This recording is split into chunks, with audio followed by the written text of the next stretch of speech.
ഒരു സ്വപ്നമായി കണ്ടതാണ് ആദ്യം നിങ്ങളുടെ ജനപ്രതിനിധിയായിട്ട് ഇവിടെ എത്തിയ ശേഷം. എനിക്കിപ്പോഴും ഓർമ്മയുണ്ട് ശ്രീ ഉമ്മൻചാണ്ടി എന്നെ ആഗ്രഹിക്കുന്നത് നമ്മൾ എങ്ങനെയെങ്കിലും ഈ തുറമുഖനെ യാഥാർത്ഥ്യമാക്കാൻ. ശ്രീ അച്യുതാനന്ദ കാലത്ത് നിങ്ങൾക്ക് ഓർമ്മയുണ്ടാവും, 1-2 ടെൻഡർ ഇറക്കി, ആരും ബിഡ് ചെയ്തവരെ ഡൽഹി അംഗീകരിക്കാൻ സാധിച്ചില്ല. ഇവരൊക്കെ ചൈനയിൽ ബന്ധപ്പെട്ട കമ്പനികളായിരുന്നു. അതെല്ലാം കഴിഞ്ഞിട്ട് ശ്രീ ഉമ്മൻചാണ്ടി ഭരണത്ത് വന്നപ്പോൾ അതേപോലെ നമ്മളൊരു പ്രസ്റ്റീജാണ് പറഞ്ഞത്. ആദ്യം ടെൻഡർ ഇറക്കിയപ്പോൾ ആരും ബിഡ് ചെയ്തില്ല. ഭാഗ്യത്തോടെ എനിക്ക് ശ്രീ അഡാനിയെ ഒരു എയർപോർട്ടിൽ ഒരു എയർലൈൻ ക്യൂവിൽ കണ്ട് സംസാരിച്ചിട്ടാണ് അദ്ദേഹം ആദ്യം ബിഡ് ചെയ്യണതും അത് കഴിഞ്ഞിട്ട് ഈ പ്രോജക്റ്റ് യാഥാർത്ഥ്യമാവണതും 2011 മുതൽ 15 വരെ കുറെ ചർച്ചയും നെഗോസിയേഷനും ചെയ്ത ശേഷമാണ് അവസാനത്തിൽ കൺസെഷൻ അഗ്രിമെന്റ് ഒക്കെ സൈൻ ചെയ്തിട്ട് പ്രവർത്തനം ആരംഭിക്കുന്നത്. ആ കാലത്തിന്റെ വിഴിഞ്ഞും ഇന്ന് കാണുമ്പോൾ കണ്ട വികസനവും കണ്ട മാറ്റങ്ങളും അത് ശരിക്ക് ഒരു സ്വപ്നം യാഥാർത്ഥ്യമായ പോലെയാണ് എനിക്കും തോന്നുന്നത്. അത് മാത്രമല്ല, നമ്മൾക്കറിയാമല്ലോ, നമ്മളുടെ കേരളത്തിൽ രാഷ്ട്രത്തിനെ മുന്നോട്ട് വെച്ചിട്ട്, രാഷ്ട്രീയത്തെ മാറ്റി വെച്ചിട്ട് എല്ലാവരും സഹകരിച്ചൊരു വികസന പ്രോജക്റ്റ് കൊണ്ടുവരാൻ നമ്മൾ എല്ലാവർക്കും ഒരു സന്തോഷ കാര്യമാണ്. ഞാൻ വിചാരിക്കുന്നു ഈ പ്രോജക്റ്റ് എല്ലാ പാർട്ടികളും ആവശ്യപ്പെട്ടതാണ്. ലെഫ്റ്റ് ഫ്രണ്ടിന്റെ ഗവൺമെന്റും UDF സർക്കാരും കൂടി രണ്ടും ആഗ്രഹിച്ചിട്ടാണ് ഈ പ്രോജക്റ്റ് കൊണ്ടുവന്നത്. ശ്രീ ഉമ്മൻചാണ്ടിയുടെ കാലത്തിൽ ഇത് കൊണ്ടുവരാൻ സാധിച്ചു. അത് കഴിഞ്ഞിട്ട് ശ്രീ പിണറായി വിജയന്റെ സർക്കാർ ഇതിനെ നന്നായി തുടർന്നു. കേന്ദ്ര സർക്കാരിന്റെ പൂർണ്ണ സഹകരണം ഉണ്ടായിരുന്നു. അതോ നമ്മളെല്ലാവരും തമ്മിൽ സംസാരിച്ചിട്ടും ചർച്ച ചെയ്തിട്ടുമാണ് ഇതിനെ മുന്നോട്ട് കൊണ്ടുപോകാൻ സാധിച്ചത്. എനിക്ക് പല ഓർമ്മകൾ വരുന്നത്, നിങ്ങളുടെ സമയം ഞാൻ കളയുന്നില്ല, അതൊക്കെ പണ്ട് സംസാരിച്ച കാര്യങ്ങളും കൂടിയാണ്. പക്ഷേ നമ്മുടെ ശ്രീ ഉമ്മൻചാണ്ടി ഞാൻ പ്രത്യേകിച്ച് ഓർക്കുന്നത്, അദ്ദേഹം എന്നെ 2011 വിഴിഞ്ഞം ഇന്റർനാഷണൽ സീപോർട്ട് ലിമിറ്റഡിന്റെ ഡയറക്ടർ ബോർഡിന് അംഗമാക്കി. ശ്രീ പിണറായി വിജയൻ മുഖ്യമന്ത്രി ആയിരിക്കുമ്പോൾ എന്നോട് തുടരാൻ പറഞ്ഞു. അപ്പൊ അതുകൊണ്ട് I am now the longest serving director on the board. 15 വർഷമായിട്ട് ഈ തുറമുഖന്റെ ഒരു പ്രവർത്തനത്തിൽ ഒരു ശ്രദ്ധ വയ്ക്കാനുള്ള ഭാഗ്യം എനിക്ക് ഉണ്ടായി.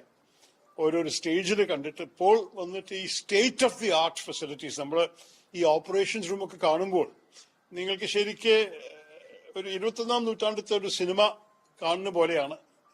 ഞാൻ പ്രത്യേകിച്ച് അവിടെ തിരഞ്ഞെടുത്തത് വിഴിഞ്ഞത്തുനിന്ന് എടുത്ത ചില റിക്രൂട്ട്സ് ആണ്. ചില പെൺകുട്ടികൾ, വിഴിഞ്ഞത്ത് ജനിച്ചു വളർന്ന പെൺകുട്ടികൾ, ഫ്രഷ് ഗ്രാജുവേറ്റ്സെ വന്നിട്ട് ഇവരെ ഹയർ ചെയ്തിട്ടുണ്ട്. അവരാണ് വലിയ മോഡേൺ കർവ്ഡ് സ്ക്രീൻസിന് മുമ്പിൽ ഇരുന്നിട്ട് കൺട്രോളും മൗസും സോഫ്റ്റ്വെയറും ഒക്കെ വെച്ചിട്ടാണ് ഈ ഓപ്പറേഷൻസിനൊക്കെ സൂപ്പർവൈസ് ചെയ്യുന്നത്. ഇതെല്ലാം കാണുമ്പോൾ ശരിക്ക് ഞാൻ മനസ്സിലാക്കിയിരിക്കുന്നത്, ഇന്ത്യയിലത്തെ എല്ലാം വെച്ച് അഡ്വാൻസ് സ്പോർട്സ് ഫെസിലിറ്റീസ് ആണ് നമുക്കിപ്പോൾ ഉള്ളത്. അഡാനി തന്നെ പല സ്പോർട്സ് നടത്തുന്നുണ്ട്. പക്ഷെ അതിന് എല്ലാറ്റിനും കാട്ടും മെച്ചപ്പെട്ട most latest technology and software ആണ് ഇവരിവിടെ ഉപയോഗിക്കുന്നത്. നമുക്ക് ശരിക്കും കേരളത്തിന്റെ ഒരു അഭിമാനമാണിത്. ഇതിന് എല്ലാവരും സഹകരിച്ച് നമ്മളുടെ കേരളത്തിന്റെ വികസനത്തിന് വേണ്ടി വിഴിഞ്ഞം ഒരു മാതൃകയായിട്ട് മാറട്ടെ എന്നാണ് എൻ്റെ ഒരു പ്രാർത്ഥന. ഞാൻ കൂടുതൽ പറയുന്നില്ല. പക്ഷെ ഒരു കാര്യം പ്രത്യേകിച്ച് എനിക്ക് സന്തോഷം തോന്നിയത്, വിഴിഞ്ഞത്തിന്റെ ലോക്കൽ കമ്മ്യൂണിറ്റിയിൽ നിന്ന് എടുത്ത ആൾക്കാരെ ഇവിടെ പ്രവർത്തിക്കുന്നത് കാണുമ്പോഴും അവരോട് സംസാരിക്കുമ്പോഴും എനിക്ക് തോന്നിയത് ഇതായിരുന്നു നമ്മളുടെ ആഗ്രഹം. ഇത് വികസനം കേരളത്തിന് തന്നെയാണ്, ഭാരതത്തിനും കൂടിയാണ്. പക്ഷെ അതിൻ്റെ ഒപ്പം ലോക്കൽ കമ്മ്യൂണിറ്റിക്കും ബെനിഫിറ്റ് ഉണ്ടാവണം. ഇതുപോലെ ഓരോരോ ആൾക്കാർക്ക് ചിലപ്പോൾ മത്സ്യത്തൊഴിലാളി കുടുംബത്തിൽ ജനിച്ച് വളർന്നവരാണ്. അവർക്ക് ഇനി ആ പ്രവർത്തനം ചെയ്യാൻ ആവശ്യമില്ല. ഈ കമ്പ്യൂട്ടറും എയർ കണ്ടീഷൻ മുറിയിൽ ഇരുന്നിട്ട് കപ്പലുകളെ അവർക്ക് അവിടെ ഇവിടെ മാറ്റാനുള്ള ഭാഗ്യം ഇപ്പൊ വന്നിട്ടുണ്ട്. It's A very different world. അപ്പൊ ഇതൊക്കെ കാണുമ്പോൾ നല്ല സന്തോഷമുണ്ട്. അതാണ് പ്രത്യേകിച്ച് പറയാൻ ആവശ്യമുള്ളത്. നമ്മുടെ കേരളത്തിന്റെ വികസനത്തിൽ എല്ലാവരും എപ്പോഴും ഒരുമിച്ച് നിൽക്കട്ടെ. ചിലർക്ക് ഓർമ്മയുണ്ടാകും, ഞാൻ ആദ്യം ഇലക്ഷൻ മത്സരിച്ചപ്പോൾ പറഞ്ഞൊരു കാര്യമാണ്. ശ്രീനാരായണ ഗുരു എപ്പോഴും പറയില്ലേ, മതമേതായാലും മനുഷ്യൻ നന്നായാൽ മതിയെന്ന്. അതുപോലെ ഞാൻ എപ്പോഴും പറയും, രാഷ്ട്രീയം ഏതായാലും രാഷ്ട്രം നന്നായാൽ മതി. ഇത് ശരിക്കും ഈ വിഴിഞ്ഞം തുറമുഖന്റെ പ്രോജക്റ്റ് അതിനൊരു ഉദാഹരണം തന്നെയാണ്. നമ്മളെല്ലാവരും എല്ലാ രാഷ്ട്രീയ പാർട്ടികളുടെയും പങ്കാളിത്തം ഇതിലുണ്ട്. അതില് മറ്റന്നാൾ പ്രധാനമന്ത്രി ഇവിടെ വരുമ്പോൾ, 2-ാം തീയതി ഇവിടെ വരുമ്പോൾ നമ്മളെല്ലാവരും പങ്കെടുക്കാൻ ആഗ്രഹിക്കുന്നു. ഇത് നമ്മളുടെ ഭാരതത്തിന്റെയും കേരളത്തിന്റെയും എൻ്റെ തിരുവനന്തപുരത്തിന്റെയും ഒരു വലിയൊരു അഭിമാനമായി മാറി വരട്ടെ എന്ന് മാത്രം പറഞ്ഞിട്ട് ഞാൻ എൻ്റെ വാക്ക് നിർത്താം. നിങ്ങൾക്ക് ചോദ്യങ്ങൾ ഉണ്ടാകുന്ന ഒരു സംശയവുമില്ല. സ്ഥിരമായി പറയുന്ന സ്ലോഗനാണ് വികസന കാര്യത്തിൽ രാഷ്ട്രീയം പാടില്ല, സംഘീയ രാഷ്ട്രീയം പാടില്ല, എല്ലാവരും ഒരുമിച്ച് ഒറ്റക്കെട്ടായി വികസന കാര്യത്തിൽ ഒരുമിച്ച് നിൽക്കണമെന്ന്. പലതരത്തിലെ വിവാദങ്ങൾ ഡിബേറ്റ് ഉണ്ടായിട്ടുണ്ട്. അത് സംബന്ധിച്ച് അതിന്റെ ഒരു ഉദാഹരണമാണ് വിഴിഞ്ഞം പദ്ധതി. എനിക്ക് തോന്നുന്നു അതെ. കാരണം എല്ലാവരും ശ്രമിച്ചതാണ്. നിങ്ങൾക്ക് ചിലവർക്ക് പിന്നെ ഓർമ്മയുണ്ട്, 1992 എം വി രാഘവൻ പാർലമെന്റ് നിയമസഭയിൽ പറഞ്ഞൊരു സ്വപ്നമായിരുന്നു ഇത്. ഞാൻ 2009 വരുമ്പോൾ പലവരും ഒരു വിഴിഞ്ഞം ആക്ഷൻ കമ്മിറ്റി എന്നൊക്കെ പറഞ്ഞ ഓരോരു സിവിൽ സൊസൈറ്റി ഗ്രൂപ്പ്സ് സാധാരണക്കാർ വന്നിട്ട് ഇത് അത്യാവശ്യമാണ്, നിങ്ങൾ മുൻകൈ എടുക്കണം എന്നൊക്കെ പറഞ്ഞിട്ടുണ്ടായിരുന്നു. ശ്രീ അച്യുതാനന്ദൻ മുഖ്യമന്ത്രിയായിരുന്ന ആ സമയത്ത് അദ്ദേഹം ശ്രമിച്ചു. 2 തവണ അദ്ദേഹം ടെൻഡർ ഇറക്കി, അതൊന്നും ശരിയായില്ല. പിന്നെ നമ്മുടെ സർക്കാർ വരുമ്പോൾ, ഉമ്മൻചാണ്ടിയുടെ സർക്കാർ വരുമ്പോൾ അദ്ദേഹം ഇത് വിടാൻ തയ്യാറായിരുന്നില്ല. എല്ലാവരും ആഗ്രഹിച്ച ജനങ്ങൾക്ക് പിന്നെ എല്ലാവരും ആഗ്രഹിച്ച ഒരു സ്വപ്നമായിട്ട് ഒരു പദ്ധതിയായിട്ടാണ് കണ്ടത്. അപ്പോൾ അത് കഴിഞ്ഞിട്ട് പിന്നെ BJP സർക്കാർ കേന്ദ്രത്തിൽ വരുന്ന സമയത്താണ് ഇതിന്റെ എല്ലാം ഫൈനലൈസ് ചെയ്യണത്. എനിക്കെപ്പോഴും ഓർമ്മയുണ്ട്, ആ കാലത്ത് ഫൈനാൻസ് മിനിസ്റ്ററായ അരുൺ ജെയ്റ്റ്ലിയെ പോയി കണ്ടിട്ട് വയബിലിറ്റി ഗ്യാപ്പ് ഫണ്ടിങ് വേണം പറഞ്ഞു. കാരണം ഒരു വലിയൊരു ഭയം ആ സമയത്ത് ഉണ്ടായിരുന്നത്, ഈ പ്രോജക്റ്റ് ഒരു ബിസിനസ്സുകാരന്റെ ഫൈനാൻഷ്യലി വയബിൾ ആയിരിക്കും. നമ്മൾ പറഞ്ഞത് നമ്മളൊരു ലാൻഡ് ലോർഡ് മോഡൽ കൊണ്ടുവരാം. സംസ്ഥാന സർക്കാരിന്റെ തുറമുഖമായിരിക്കും, പക്ഷെ ഒരു കൺസെഷൻ അഗ്രിമെന്റ് ഒരു പ്രൈവറ്റ് ബിസിനസ്മാനിന് കൊടുക്കുക. അദ്ദേഹത്തിന് ഇത് ചെയ്യാനുള്ള മുതലാവൽ ഇല്ലെങ്കിൽ അതിനെന്താ ചെയ്യേണ്ടത് പറഞ്ഞിട്ട് ഞാനാണ് പിന്നെ മുഖ്യമന്ത്രിയുടെ ആവശ്യപ്പെട്ട ശേഷം ഞാൻ പോയിട്ട് അരുൺ ജെയ്റ്റ്ലിയെ കണ്ടിട്ട് ഈ വയബിലിറ്റി ഗ്യാപ്പ് ഫണ്ടിങ്ങിന് ചർച്ച ചെയ്തത്. ആ കാലത്ത് ഒരു റിട്ടയർഡ് ഉദ്യോഗസ്ഥനായ ശ്രീ ഗജേന്ദ്ര ഹൽദിയ അന്തരിച്ചു പോയി കോവിഡ് സമയത്ത്. അദ്ദേഹം പിന്നെ പ്ലാനിംഗ് കമ്മീഷനിലൊക്കെ പ്രവർത്തിച്ചൊരു വ്യക്തിയായിരുന്നു.